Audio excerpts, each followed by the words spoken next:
All right. That was fun. I completely was not in the thing. Hi, welcome.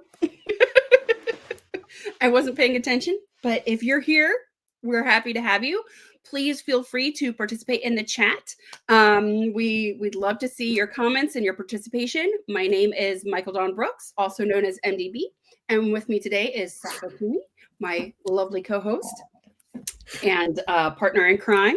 And what we do here, what is Story Starters? Sako, would you like to explain what Story Starters is?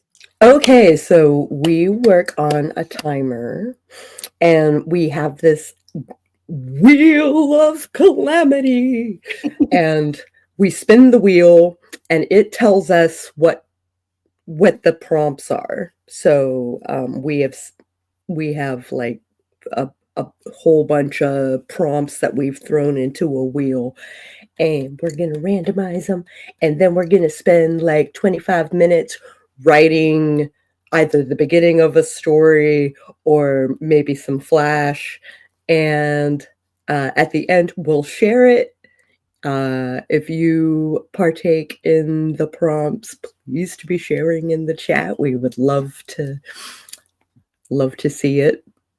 But that is basically what we're doing. So, and you can think of them as productivity. Oh, here we go.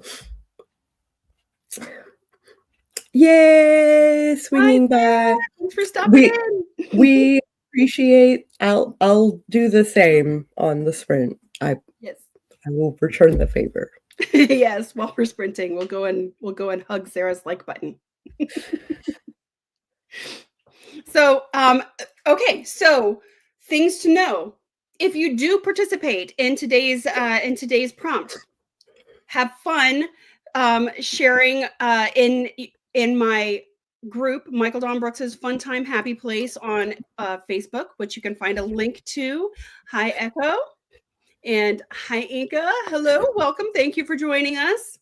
And we are going to, if you would like to share in that group, please feel free. We're going to have lots of fun. And if you do write along, tell us how many words you wrote. Tell us what you wrote about. Tell us if you feel like you got close to the prompt or if you feel like you deviated from the prompt. There are no rules. This is just fun to get your creative juices flowing. So let's go ahead and get started. First, let's bring up the Wheel of Calamity. And this can be found at my my page, michaeldonbrooks.com, under the Story Starters tab. And you can see that right up here at the top. And here's the Wheel of Calamity. So what I do is I hit spin. We're going to spin it 3 times so that we can get our 3 prompts. And then we will go and look at the other wheels so that we can find out what exactly, kind of the minutia of what each of these is going to be. She's put in a lot of work. It's a lot of wheels. All right. It's a lot of wheels.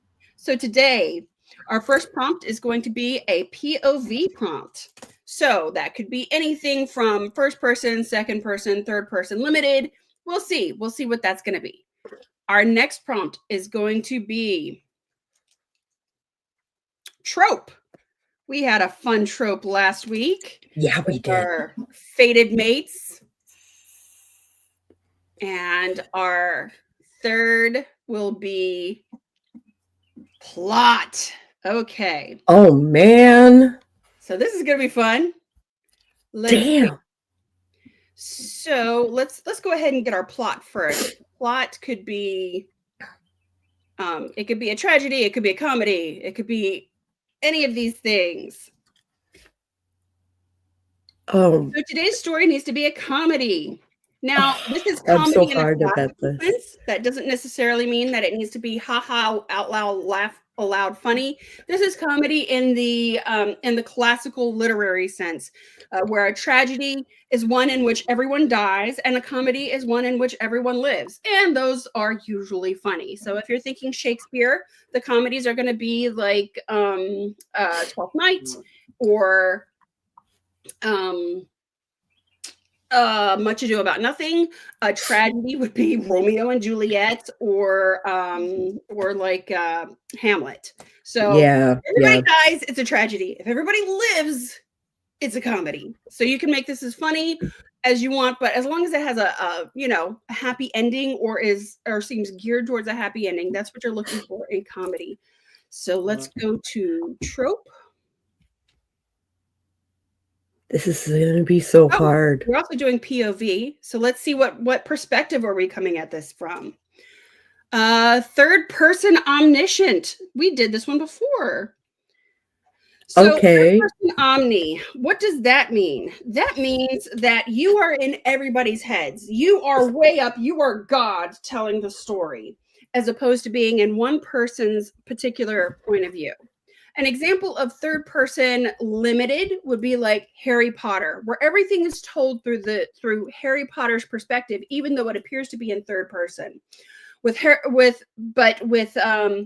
person omni, you're looking at, what's going on in everybody's heads. You know what everyone's motivations are. You know what everybody's feeling. So it's not head hopping so much as it is you've got the full picture. Mm-hmm. All right.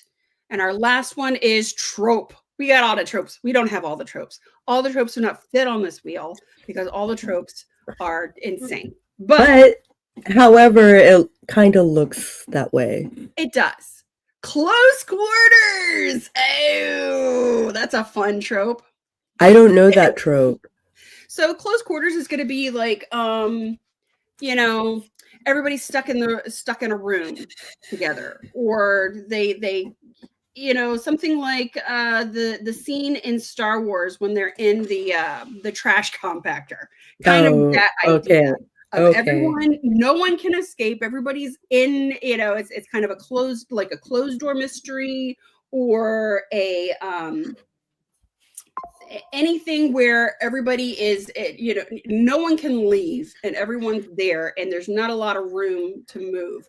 It's a little bit different from the what's the one, let's see, there is forced proximity. So close quarters is a little bit different from forced proximity. Forced proximity would be like, but there was only one bed, that sort of thing. Close quarters is more like 12 Angry Men. So think of that, like the kind of drama where everybody is kind of invested, right? All right, so I think I'm already forming a concept. Woo! That's fun. That is very, very fun. Wait, we have one more. We got the POV, which is third omni, the trope, which is close quarters, and the plot, which is comedy. Oh, comedy. Yeah. All right. So I will go ahead and plug in what our prompts are. So POV. I don't know how to make it funny yet. Yeah. It might help if I could type and spell and all those things.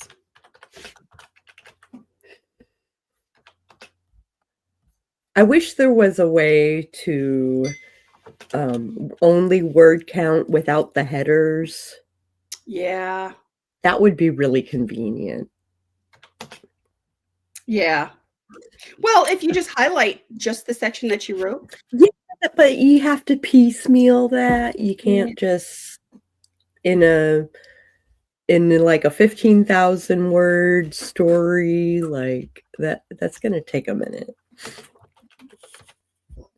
All right. So let us scroll this. I need to market one of my books that happens to be 17,000. Okay. Yeah. Yeah, I see what you're saying. Okay. I never did a launch party, so I might do like a book birthday thing. That would be fun. Yeah. My first book has 2 birthdays because I initially launched it on April 22nd. Ooh, born again. With the publisher. And then I took it off and republished it myself. Like, because I didn't like anything that the publisher had done. Oh. I'm sorry that you had a negative experience with the It was publisher. not negative, it was educational and instructive. Oh, okay. I learned a lot about what I didn't want. All right. That sounds like a series of videos. Oh, that's not a bad idea. That's a really good idea. That is a Like, very good idea. I like that. All right, friends. We've got our prompts. We've got our paper and pencil or keyboards. And so let us go. We will set the timer. We have 25 minutes on the clock and let's go. oh, let me mute myself.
Yay!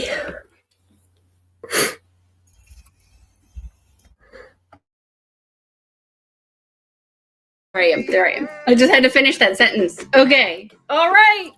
Yay! All right. So some people have joined us. Hey, friends. Hello. Hello. Hi, Dawn. Hey, do you have music playing? And yeah, everybody's doing good. We've got our I'm gonna go ahead and I should probably turn my music off. Yeah, your music should be off because we could get sodded for copyright. Yep. I meant to turn that off first. Okay, here we go. And hopefully that wasn't too much of anything. Okay. Let's see. Where am I? This is why I need two monitors so that I can see what's going on where. And I don't have to run back and forth. So how do you feel you did there? I found a place to stop-ish. And I don't know if it's funny as it is. There's a little bit of conflict. Mm-hmm. I just set the scene and made notes to myself so I can go back and kind of flesh it out. Because I decided to make it 5 people. Oh, wow. So that were all crammed into a 10 by 10 room. So, yeah. Nice. I actually don't know if I stuck with any of the plots at all. Oh, really? Or any of the prompts at all. I don't know. I once I got started, I kind of forgot what the prompts were and just like just kept writing. So, but we'll see when we get there because you know, it's supposed to be close quarters. I guess I kind of kept with that because I kept to like one single room, and it's not funny. I mean, it's not. There are no jokes. It's not. There are no jokes. There's no Yeah. jokes. It's just clearly not. It's if well, you'll see. But mine is actually a little bit, I guess, fan fictiony because I took an existing property and ran with it. It's kind of a what if scenario. But we'll see when we get there. Okay, go ahead. Would you like to read yours? Okay. Let me scroll up to the top. The escape room was small, 10 by 10 feet, and in it were 5 people. The room's decor was something of a library, bookshelves lining the walls. On the shelves were a mixture of bric-a-brac and old books of varying genres. Okay, one man said. I know I drank a lot, but I don't remember how we got here. Another young man rolled his brown eyes and muttered, and this differs from normal reality. How? Where are we? A young woman asked, eyes darting around the room for clues. There's no door. I don't understand. Just like a woman who doesn't understand something, man number 2 quipped.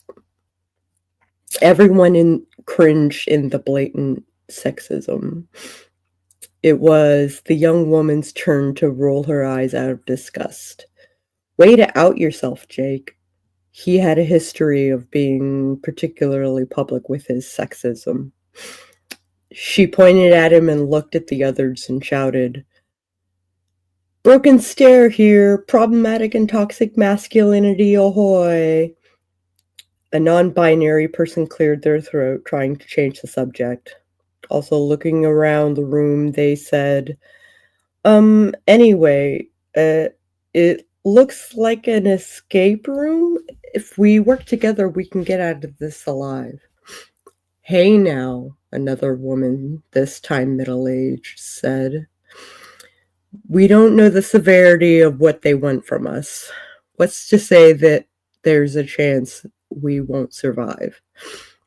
The first man that spoke leaned against a nearby shelf, and since there was no other no place otherwise to sit, he slid to sit on the carpeted floor, his heart sinking into his stomach. Even if he felt such dismay about the situation, he leaned back against a bookcase that gave way, and he rolled backward as the hidden door swung out. "Hey, you saved us! You've saved us," the middle-aged woman said. "Let's get out of here." Jake pushed past her and hurried towards the open door, stepping over the young man lying prone in the path. I feel like my pacing was kind of janky. Well, but it's a great start. And I mean, that's kind of the point, is just to get things moving and to get I made notes to myself on how I could flesh it out. yeah. But I like the idea of like this escape room kind of esque concept. Mhm. So yeah. We had a couple more comments. So let's see. Inca brainstormed an idea about a family trapped in a lift while after a well reading. That's brilliant. That's very Knives Out. I love it. I love That it. should be really fun. And hi, Miranda, Rita. Hi, welcome. We are doing prompts, and then taking the 25 minutes to write to the prompt, and then sharing what we've written afterwards. So you are welcome to play along. We've already done one prompt. We're going to have our second prompt in a moment. And right now, I'm going to read what I wrote. And so, full disclosure. When I turn my music on, Hook by Blues Traveler. Mm-hmm. And that's one of my, I love that song. It's one of my favorite songs. And I was like, oh, well, a good close quarters one would be in Wendy, Michael, and John's room, in Peter Pan. Mm-hmm. So it's kind of like I Teen jumped out. fanfic. That's so cool. Yeah, so I thought, well, what if the children didn't go with Peter Pan that first night when he was like, when he basically kidnaps them, Yeah. What if they didn't agree? What if Nana stopped them and they didn't go with him? What would have happened? So That's so cool. So here we go. He promised ever so faithfully to come, Wendy said. The evening had grown long, and her brothers had become restless and fretful. Little Michael became irritable if kept from sleep for too long. Wendy had run out of stories a full hour ago, and still Peter had not shown up as he usually did to listen in. It had been several days since she had discovered their interloper, and John and Michael agreed that her stories were better with Pan there. The three darlings had almost agreed that first night to go with him to Neverland, but wiser heads had prevailed. Wendy trusted Nana's opinion. She was a good and faithful nurse, and the low growls and gentle nips reminded Wendy that some adventures were best explored from this side of the window. So long as Pan kept to his corner and listened quietly, Nana was content and settled in her bed, snoring peacefully. I don't think he's coming at all, John groused, kicking at the crumpled blankets on his bed. We should just go to sleep, Wendy. But he promised, Michael whined. He did, dearest, Wendy soothed, running a soft hand over the little boy's head. But it's a long way from Neverland. Perhaps he was held up by pirates. Which pirates? Michael bounced to the edge of his bed, eyes gleaming. Wendy bit her lip and eyed the window. One of Nana's eyes opened and peered at them. A soft grumble issued forth, and they all understood her tone. No, Michael, no more pirates tonight. She made a show of an enormous stretch and yawn. I'm so sleepy, aren't you? We can discuss pirates tomorrow. Michael pouted so that his bottom lip stuck a full inch out from his mouth. He crossed his pudgy arms and set his jaw. Don't be like that, Michael. John folded himself under his blankets and yawned. Peter will come back tomorrow. Yes, tomorrow, Wendy echoed as she slid back into her own warm, cozy bed. I want to hear about Pan and the pirates.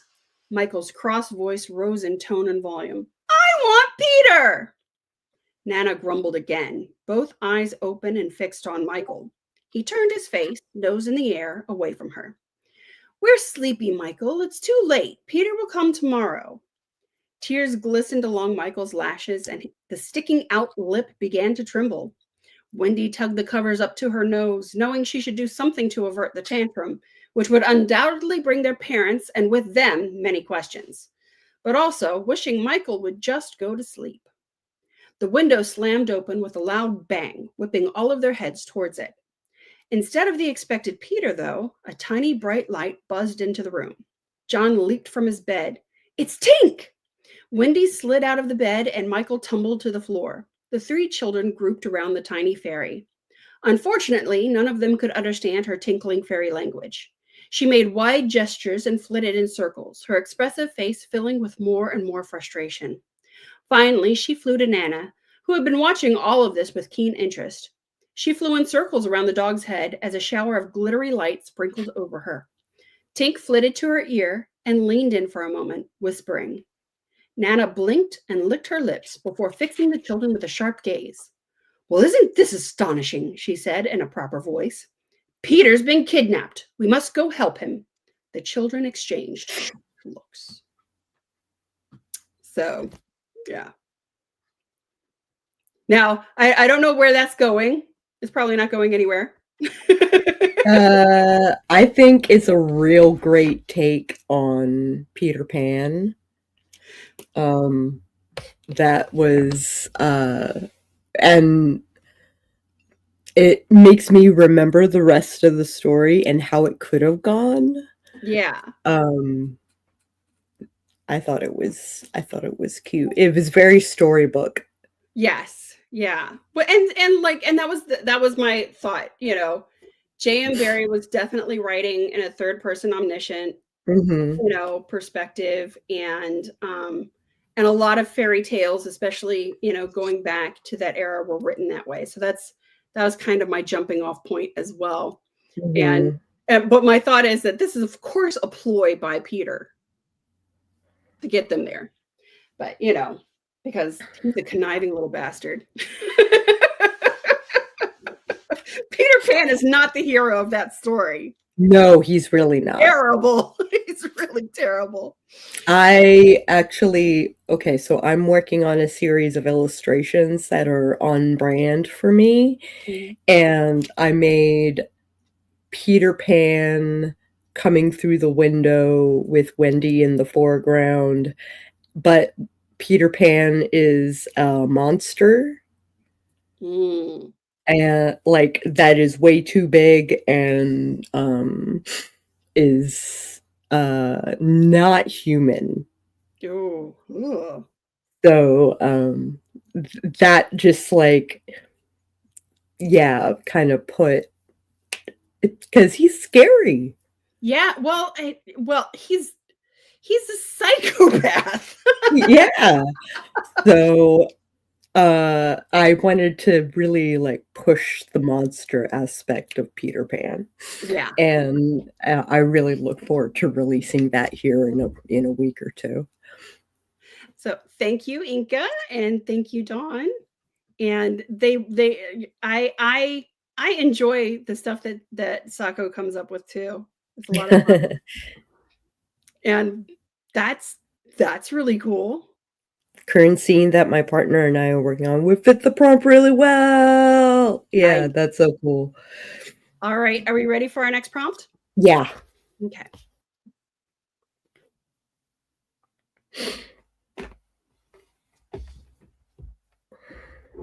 All right, let's go back. Okay.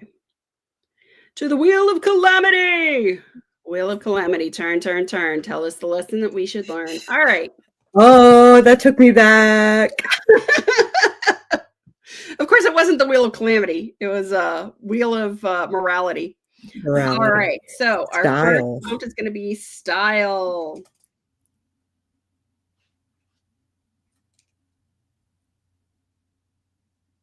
Another POV. All right.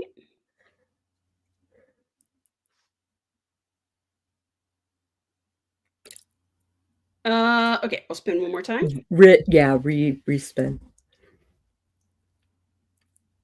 And theme. Oh, wow. Okay.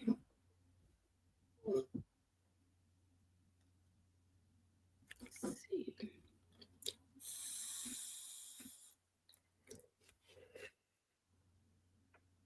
All right.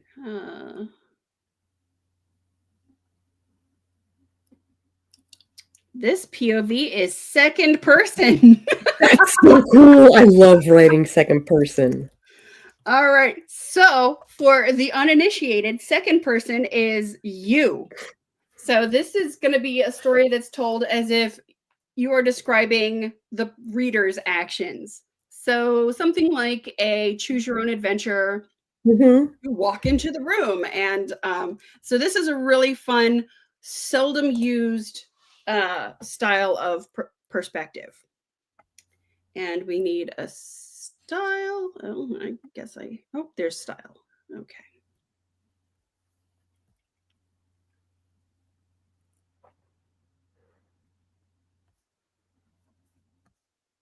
So the style is expository. Now this one as a prompt, probably not my favorite.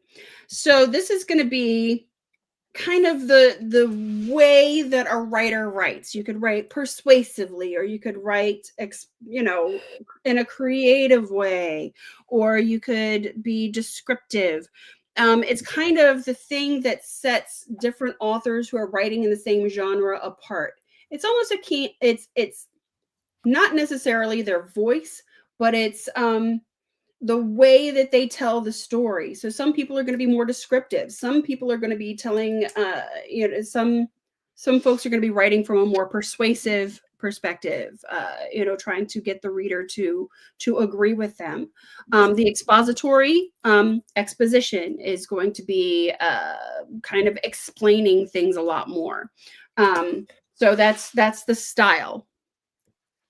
This one, so for when it comes to style, this might require a lot more fleshing out, especially on my Of website. a concept, yeah. Because this is a lot more this is more crafty than even some of the other things, because this takes a lot of knowledge about writing. But that's okay. Like the point of these prompts is to get you thinking, not to teach you how to write this way. But at least it gets us, exploring something here. Mm-hmm. And our themes. There.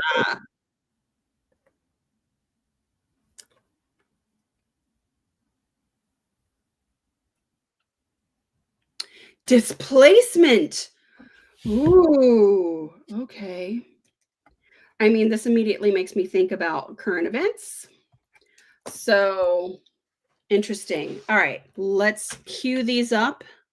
Wow. I need to take a minute to really see if I can nail this down. Oh, yeah. Let's see. All right, let's write our prompt 2 banner. I got to do some world building, like now.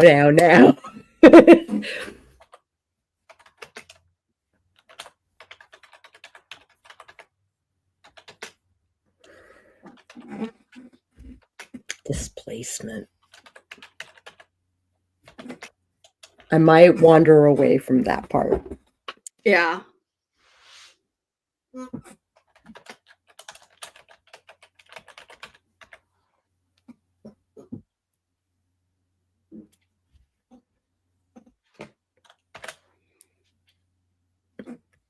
All right, we got our ticker going. I'm going to put up our timer.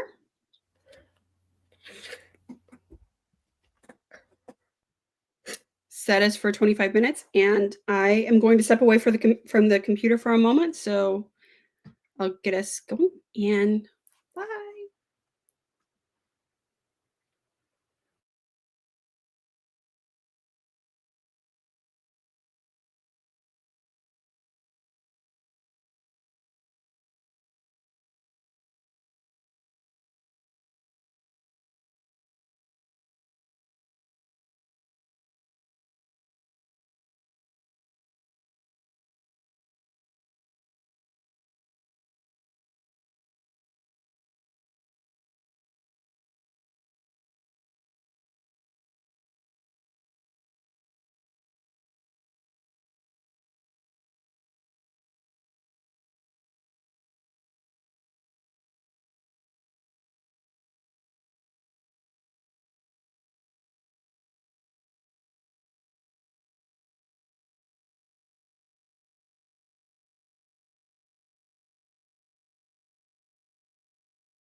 Okay.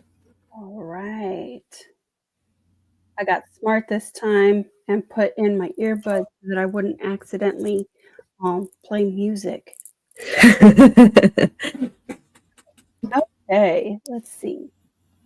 All right, so how do you feel about that one? How did everyone playing along at home? How do y'all feel? Okay, so it had to be exposition rather than. And usually I use a conversation to do that, but it's second person. So, like, without giving you much choice in what you know, like, I had to go back in and basically flesh out the Right. It's like exposition part before you actually memories. have to make a choice. Yeah, right. Yeah. It's like, that conversation you have in your head, you know. Exactly. That's what I'm trying to do. Yeah. Yeah. Okay. All right. Would you like to read yours? Shall we do away with the timer? Oh, yeah, yeah. Let's do that. Okay. Okay. All right, here we go. You wake up in what appears to be a jail cell, complete with toilet in the corner of the small room. The bars seem thicker than they portray in the movies, harder to squeeze an arm through. Your bones ache, not having been given a bed to be passed out on. You feel the painful stretch as you sit up, forcing you to bend your legs, every ligament that made contact with the concrete floor tight. Before finding yourself in this cell, you do remember being at a protest of sorts. Someone was sentenced for a hanging, and you were among people who disagreed with this sentencing. Unfortunately, that meant for you to be incarcerated for being among the protesters. Waking up in the dirty, poor lit concrete room is not a huge surprise in the grand scheme of things. You see movement out of the corner of your eye as through the bars as someone approaches your cell.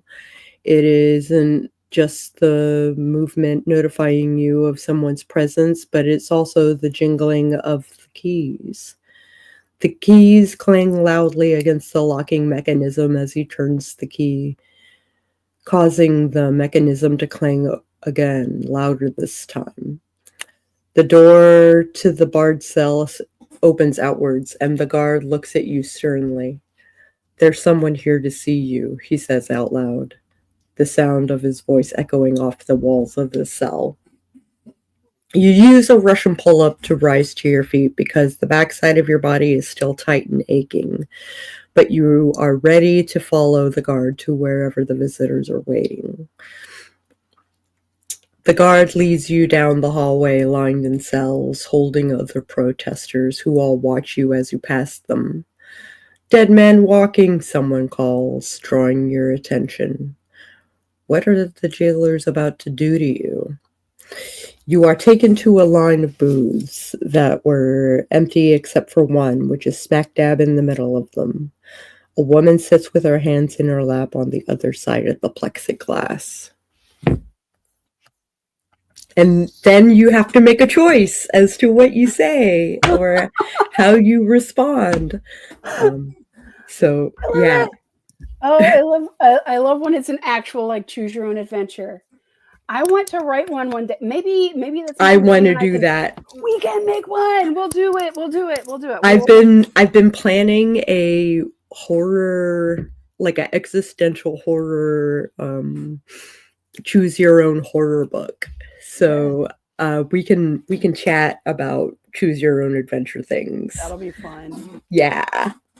All right. So Dawn wrote something about a vampire wedding for a couple of the characters that she's already working with, and that sounds. I love self-insert.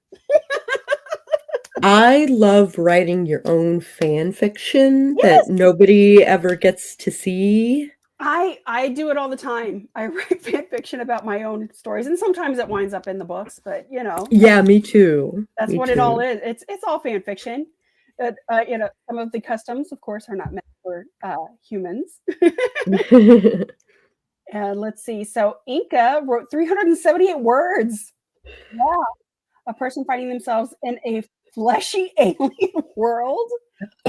At the end of every paragraph, you remember one more sentence about how you got there. Ooh. That's so cool. So the answer is that you were taken by the feds of an LSD, but it's implied rather than stated. Oh, That's so cool. I like it. I like it a lot. Inka always has great ideas. Oh, Holy crap. She really does. Choose your own cooking adventure where you roll dice for the next page to go to and get the next. Ooh! Oh, that could be horrible or wonderful or both. It could be very like 1960s Betty Crocker. Yep. Yeah, Mama Maggie, exactly. That's exactly what happens to me too. Especially when it's fan fiction about like a side character.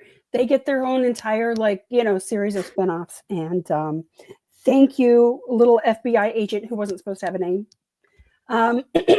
All right. So let's see. Here's my story. I had like a little over 300 words as well. I didn't even look at my word count. Hold on. Yeah. 353. I think. Okay. I think as far as that was a good word count for what we were doing. I got 316. Yeah. Icy wind bites through your thin clothes. You hug your arms tighter around your chest to stave off the chill and soothe your own fear and uncertainty. Your meandering path has taken you to a new section that looks just like the old section. Shacks and lean-tos built almost on top of one another with only a bare mud track between them. Gray mist shrouds everything in its frosty embrace. You don't know which is worse, the cold, muddy days or the searing hot dusty days. It doesn't matter. Either way, the only thing there is an abundance of misery and lack. It's been months since you and the remains of your family arrived at the camp, where what little you brought was promptly taken in exchange for even less. Warm, hazy memories of sunshiny days in your old home taunt you. That home doesn't even exist anymore. A crater and crumbling debris are all that's left of a structure that had housed your family for generations. The entire neighborhood for blocks around now uninhabitable, the city leveled and razed to the ground. Escape had been the only option, but to where? With whom? The place that was designated as a haven for the refugees has turned out to be almost a fate worse than death. Crime and horror surrounds you, and the only hope you have is to escape the very place that was meant to be your salvation. You bide your time, knowing that within a couple more days you will have the opportunity to move on from this place, hopefully not to leave the frying pan for the fire. You shiver, knowing that life is better than death, breath is better than no breath, and that as long as you maintain your focus, you will rise again. Bitter hope, unbidden and edged with angry determination, wells within you. You will rise again. Ooh, that was a nice little. Yeah, little bit of flash. Yeah, a bit of a. There was a beginning and end, like. Yeah. It was 300 words. Yet, So cool. Yeah, thank you. So Inca says that Tales from the Noctuary and The Lion and the Wolf are basically backstory fanfic. That's so cool. Really good. They are really, really good too. Oh my God. Like The Lion and the Wolf. I read what did I read? I read it was either Vela or Ream that I was subscribed to Inca for. And like I loved everything she posted. Oh my God. Yeah. Inca. And it was like practically once a week or twice a week, something like that. Yeah. Her output is phenomenal. And like she is a huge inspiration to me. So, I mean, I just, I remember the first time that I read one of Inca's pieces, and she and I didn't really even know each other yet. And I read this thing and I was just like, oh my God, I want to be her when I grow up. I want to be able to write like this when I grow up. I feel that way about Laura Nettles. I'm so glad we're friends. Yes, like, I know. And then to become friends with these people. Yeah. Like, how do I know? Walking among giants. Exactly. Walking among giants. So much that. Yes, exactly. That's when gods treat you like a peer. Yes. You know. It's true. It's true. And yeah, and I mean, like, everybody that's in the chat right now, I love you each so much. You have no idea. I enjoy your work. I enjoy what you put out into this world, and I am honored. It's an honor. I am so honored. Yeah, I'm humbled and honored to that y'all allow me to be part of what you're doing. And whether it's the AuthorTube community or just the writing community in general. And yeah, so thank you for joining us today, and thank you for writing along. I'm like, I really want to read each of these. So if you want to join us in the Michael Dawn's Fun Time Happy Place on Facebook, which is linked in the description below, please do join us and go ahead and you could create a file if you want to. You can share your little story in there, and then we can read it and like give feedback. If there's something that you're working on that you would like feedback, if you or not. If you don't have to get feedback. If you just want to say, hey, this is a thing I did, like it or lump it, we're there for that too. So but yeah, thank you guys for joining us. I'm really looking forward to more and more of these. I'm looking forward to the Story Starters community growing. We're looking forward to bringing in more people each week to kind of like as a special guest. So that if you also are the goal to hit 100 subscribers. Yes, and I have a goal to hit 100 subscribers this in this quarter. So I have until the end of March to do that. But she's almost halfway there. Yes, I've hit 45 subscribers so far, unless that's changed. Did any of you subscribe today that weren't subscribed before? I haven't even looked. But yes, thank you all for coming along on this journey, and let's do this more. I mean, this is how this is what the Inklings, Tolkien and C.S. Lewis, this is what they were doing. And everybody knows the story of Ray Bradbury. Oh, well, I mean, but like, think about Byron and Shelley and and that group. That's how we got a lot of like epic Gothic poetry. And, Frankenstein, for God's sake, came out of this kind of thing where it's just a bunch of writers and creatives sitting around and sharing ideas. I'm at 47 subs. Thank you so much. This is great. Live on the hour. Yeah, we'll all go over to Sam Wicker after this. Yeah. And so everybody have a great day, and yeah, enjoy your Saturday. Come again. We're gonna keep doing this, and maybe we'll see you next week. Novels will come out of this. We'll see you next week. See you next week. Bye-bye. Oh, I can do it too now. Can I? Will I?